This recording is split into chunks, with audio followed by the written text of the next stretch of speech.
We were in the middle of Hollywood, in the flats. And for instance, when we did the hymn to Athena at noon, this huge great horned owl flew up in broad daylight in Hollywood in an urban setting and landed on a telephone pole right next to our window and sat there while we did the hymn. And then when we finished, jumped down and then flew right at us and over us and away. And we had many experiences like this with the hymns. And our attitude toward it was, we knew that Ficino had said that they were the most powerful magic. And so we were like, wow, he's right about that. But we also felt like this was beginner's luck, and we were innocents. Like, we didn't want to do something like, wow, this is powerful, let's do it. Like we wanted to be respectful and gentle with them. And then we returned to them over and over again in our lives for decades, and would work on them and improve them and try them out again.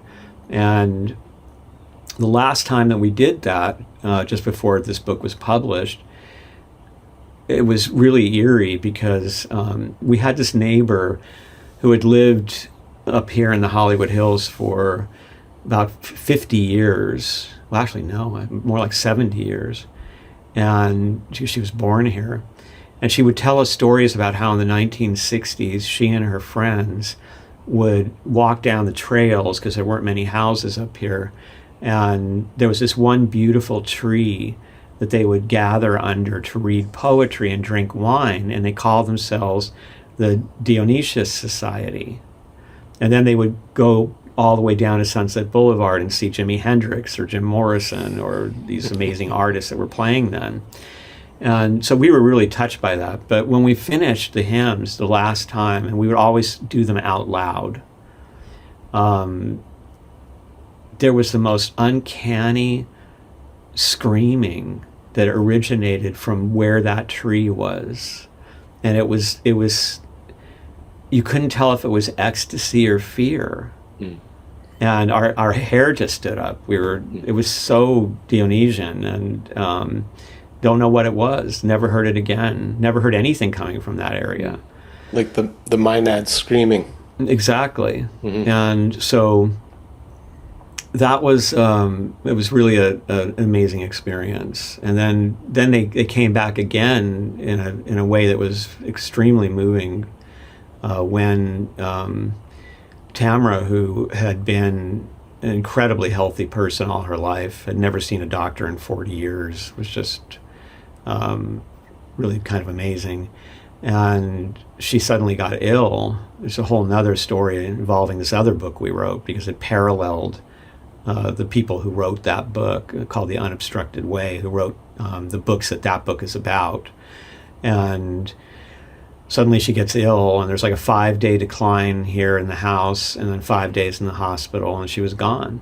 But the last day that she was good, and the doctors were telling me she'd be home in a couple days, that her healing was nearly miraculous, that there was no imminent danger, and she was crystal clear. She was weak from what she went through, but she could move every limb, and it was clear-headed.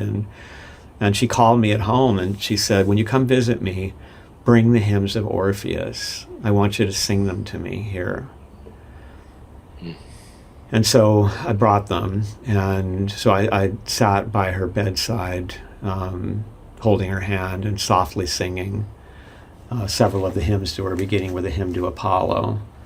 And it was such a beautiful moment. It was so strange to be in the midst of this setting in a hospital, and these hymns that had been like friends to us for 40 years, and there they were, And it turned out that was the last time that I would ever be able to communicate with her. And it was the last time we were able to speak to one another, and the last time that she looked me in the eyes, and there were the hymns to help us. It was very deep, and I'm very grateful to her that she suggested that we do that, even though she had no idea what was about to happen. Somehow she did, and what could have been better than to have the Orphic hymns there. For me, of course, losing her, it was Orpheus and Eurydice all over Yeah. again. I couldn't help but think about that too. Yeah. Well. Yeah.